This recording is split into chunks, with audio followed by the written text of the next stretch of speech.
National team coordinators ആയ എല്ലാ game ലീഡേഴ്സും ഈ വേദിയിലേക്ക് ഹാർദവമായി സ്വാഗതം. സ്ഥലം കാസർഗോഡാണ്. ഈ ബിസിനസ്സിൽ കടന്നു വന്നിട്ട് ഇപ്പോൾ 6 വർഷം കംപ്ലീറ്റ് ആയി.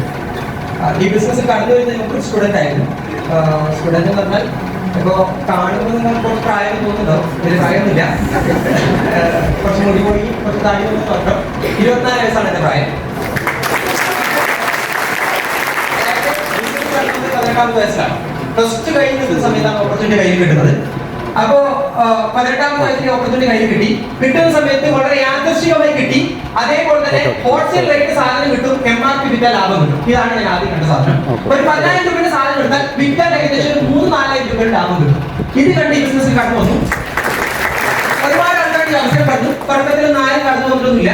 കടന്നു വരാൻ അവർ കൃത്യമായിട്ടുള്ള കാരണങ്ങളുണ്ടായിരുന്നു. പ്രധാനപ്പെട്ട കാരണം എന്റെ പ്രായമായിരുന്നു വലിയ പ്രശ്നം. കാരണം നിങ്ങൾ ചിന്തിച്ചു നോക്കുക, നിങ്ങളുടെ ഫാമിലിയിൽപ്പെട്ട ഇപ്പോ പ്ലസ് ടു കഴിഞ്ഞൊരു വിദ്യാർത്ഥിയാണ് ഈ കാര്യം നിങ്ങളോട് വന്ന് പറയുന്നതെങ്കിൽ നിങ്ങൾ എങ്ങനെയാണ് കേൾക്കുക? ഇതിലേ കേൾക്കും, ഇതിലേ വിടും. പൊതുവായി അതായത് സംഭവിച്ചത്.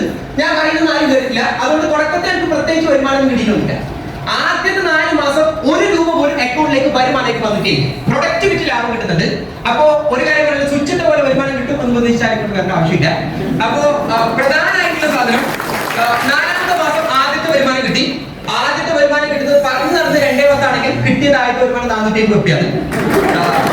450 കിട്ടുമ്പോൾ കാസർഗോഡ് ഗവൺമെന്റ് കോളേജ് CTD ഉണ്ടായിരുന്നു. കോളേജിൽ 1 മാസം ഞാൻ കംപ്ലീറ്റ് ആക്കിയിരുന്നു. കോളേജ് ഡ്രോപ്പ് ചെയ്ത് ഇത് ഫുൾ ടൈം ആയിട്ട് എന്നാൽ മോസ്റ്റ് മെജോറിറ്റി ആൾക്കാർ കൈയടിക്കുന്നില്ല. കാരണം പാരന്റ്സ് ആയിരിക്കാം, വിദ്യാഭ്യാസം മുടങ്ങി പോകും, അങ്ങനെ എന്തെങ്കിലും ചിന്ത ഉണ്ടാകുമായിരിക്കും. ഒരു കാരണവശാലും വൈലക്ഷ്യ വിദ്യാഭ്യാസത്തിനെതിരല്ല. എന്നാൽ ഞാൻ പഠിച്ചാൽ എനിക്കും എന്റെ ഫാമിലിക്കും ബുദ്ധിമുട്ടുണ്ടാകാനാണ് ഞാൻ എന്താകുന്നത് കോളേജ് ഡ്രോപ്പ് ചെയ്തത്. തുറന്നുകൊണ്ടല്ല, ഞാൻ ഗവൺമെന്റ് കോളേജിൽ കയറുന്നത് പോലും സ്പോർട്സ് കോട്ടയിലൂടെയാണ്. ഓക്കെ, അപ്പോ അത് +1 ഒരു 5 സസ്പെൻഷനും +2 ഒരു 7 സസ്പെൻഷൻ ഉണ്ടായിരുന്നു. അപ്പൊ ഞാൻ തുടർന്ന് പഠിച്ചാൽ എന്തായാലും അവസ്ഥ നിങ്ങൾക്കറിയാലോ. അപ്പൊ അതുകൊണ്ടാണ് കോളേജ് ഡ്രോപ്പ് ചെയ്തത്. പിന്നെ ഏറ്റെടുത്തു, പിന്നെ പ്രവർത്തിച്ചു. ശരിക്കും പറഞ്ഞാൽ ഒരു കാര്യം മനസ്സിലായി, അതായത് കിട്ടുന്നുണ്ട്, അക്കൗണ്ടിൽ വരുമാനം കിട്ടുന്നുണ്ട്. അപ്പോ എല്ലാ ലീഡേഴ്സും ചോദിക്കുമ്പോൾ ഒരു കാര്യം പറഞ്ഞു, ലക്ഷ്യം വേണം. ലക്ഷ്യം വെച്ച് പ്രവർത്തിച്ചാൽ എന്ത് നേടാൻ പറ്റും, അതിനനുസരിച്ച് ഓപ്പർച്യൂണിറ്റി മനസ്സിലായി. അപ്പൊ ആദ്യത്തെ ലക്ഷ്യം വെച്ചു ഒരു ബുള്ളറ്റ് തീരുമാനം. കാരണം ആൾക്കാർക്ക് മുമ്പിൽ കാണിച്ചാൽ നമ്മൾ കൂടെ വരും. അപ്പോ ആദ്യത്തെ ബുള്ളറ്റ് എടുക്കാൻ തീരുമാനിച്ചു. 2018 ഡിസംബർ 30 ഡേറ്റ് കൂടി വെച്ചു. കാരണം 2019 ബുള്ളറ്റുണ്ടെങ്കിൽ അത് എന്റെ വർഷമാക്കി മാറ്റുന്ന തീരുമാനം ഉണ്ടായിരുന്നു. അതുകൊണ്ട് ആ ഡേറ്റിന് ശരി 3 മാസം അതുകൊണ്ട് വർക്ക് ചെയ്തു. 3ാമത്തെ മാസം ആ വണ്ടി എടുത്ത് ആൾക്കാർ മുമ്പിൽ കാണിച്ചു. ഞാൻ വിചാരിച്ചു ഒരുപാട് ആൾക്കാർ എന്റെ കൂടെ കടന്നു വരും, ഈ വണ്ടി കാണാൻ വരുന്നതെന്ന് ഞാൻ വിചാരിച്ചു. ആരും വന്നിട്ടൊന്നുമില്ല. പിന്നെ പറയുന്ന ചർച്ച മാറി. ചെക്കന് ചോരത്തപ്പാണ്. 10-18 വയസ്സിൽ പോയി വണ്ടിയിൽ എടുത്തിട്ടുണ്ട്. 2-3 മാസം അടുത്താകും ബാങ്കുകാരെ കൊണ്ട് പോയിക്കൊള്ളും എന്ന് പറയുന്നത് ബിസിനസ് മാറി. എന്റെ കൂടുതൽ 4-5 വ്യക്തികളുണ്ടായിരുന്നു. ഇവർക്കാണെങ്കിൽ വിശ്വാസം വന്നു, ട്രസ്റ്റ് വന്നു, മാനം എന്നുള്ള വിശ്വാസം വന്ന സമയത്ത് പിന്നെ ബിസിനസ് കൃത്യം 1 കൊല്ലവും 2 മാസവും ടോട്ടൽ മൈലേജ് 1 കൊല്ലവും 9 മാസവും കംപ്ലീറ്റ് ആകുന്ന സമയത്ത് നിങ്ങൾ ഈ 2,10,000 വിശ്വസിക്കുന്നുണ്ടോ ഇല്ലെന്ന് എനിക്കറിയില്ല. ഇനി വിശ്വസിച്ചാലും ഇല്ലെങ്കിലും കേരളത്തിൽ ഈ വരുമാനം 200 പേര് ആൾക്കാർ മേടിക്കുന്നുണ്ട്. എന്റെ ജില്ലയായ കാസർഗോഡ് ജില്ലയിൽ 17 ആൾക്കാർ മേടിക്കുമ്പോൾ അതിൽ വളരെ അഭിമാനത്തോട് പറയാൻ പറ്റും. അതിലെ 4ാമത്തെ വ്യക്തി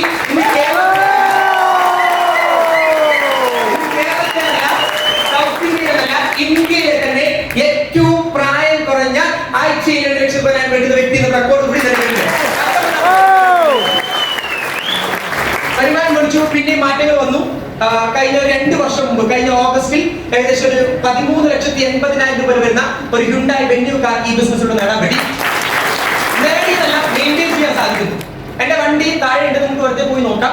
എന്റെ വണ്ടിന്റെ കിലോമീറ്റർ വെറുതെ നിങ്ങൾ ചെക്ക് ചെയ്ത് നോക്കാം. 2 വർഷം കൊണ്ട് വണ്ടി എത്ര കിലോമീറ്റർ ഉണ്ടെന്ന് നിങ്ങൾക്ക് അറിയാം. വെറുതെ പോയി നോക്കിയാൽ കാണാൻ പറ്റും 1,22,000 കിലോമീറ്റർ വണ്ടി എടുക്കുന്ന ബിസിനസ്സാണെന്ന് എനിക്കുണ്ടാവും. ബുള്ളറ്റ് എടുത്തു, കാർ എടുത്തു എന്നല്ല പറയുന്നുണ്ടെങ്കിൽ എന്റെ നാട് കുറച്ച് ഉള്ളിലേക്കാണ്. കാസർഗോഡ് കുറ്റിപ്പൽ പുളുഞ്ചി എന്ന സ്ഥലത്താണ് ഞാൻ വരുന്നത്. ഏകദേശം ഒരു കർണാടക ബോർഡറാണ്. അവിടെ സ്ഥലത്തിനൊന്നും വലിയ റൈറ്റൊന്നുമില്ല. പക്ഷേ എന്നിരുന്നാലും എന്റെ വീട്ടിന്റെ തൊട്ട് മുമ്പിൽ ഒരു 30 സെന്റ് സ്ഥലം എന്റെ സ്വന്തം പേരിൽ പറയാനുള്ളൂ. അതായത് 18ാമത്തെ വയസ്സിൽ ഒരു നിരന്തരം പോലത്തെ ചെക്കൻ ഈ ബിസിനസ് ഏറ്റെടുത്ത് 6 വർഷം കൊണ്ട് 24ാമത്തെ വയസ്സെത്തുമ്പോൾ സ്വന്തമായിട്ട് ബുള്ളറ്റും കാറും പ്രോപ്പർട്ടിയും ഒക്കെ ഈ ബിസിനസ് ഉണ്ടാക്കുന്നുണ്ടെങ്കിൽ എന്തുകൊണ്ടും ഒരു പടി എന്നെക്കാളും മുകളിലാണ്. പിന്നെ ഒരു കാര്യം പറയാനുള്ളത്, കുറച്ച് വിശാലമായിട്ട് ചിന്തിക്കുക. അതായത് ഞാൻ ഇവിടെ പറഞ്ഞത് 2-3 മിനിറ്റിൽ എന്റെ 6 വർഷത്തെ എക്സ്പീരിയൻസ് ആണ്. അതുകൊണ്ട് എന്ത് സംശയം ഞാൻ പറഞ്ഞ ഏത് സാധനത്തിന് ക്ലാരിറ്റി ആവശ്യമുണ്ടെങ്കിലും പറയാനും അതിനെല്ലാം പൂർണ്ണ ഉത്തരവാദിത്വം ഞാൻ ഏറ്റെടുക്കുന്നു. അതുകൊണ്ട് ഒറ്റ കാര്യം തീരുമാനമെടുക്കുക. പുതിയതായിട്ട് വന്ന വ്യക്തികളോട് ഓരോരുത്തരും പറയുന്നു, എന്ത് സംശയം ഉണ്ടെങ്കിലും ഈ ഹോൾ വിട്ടു പോകുന്നത് ക്ലിയർ ആക്കാൻ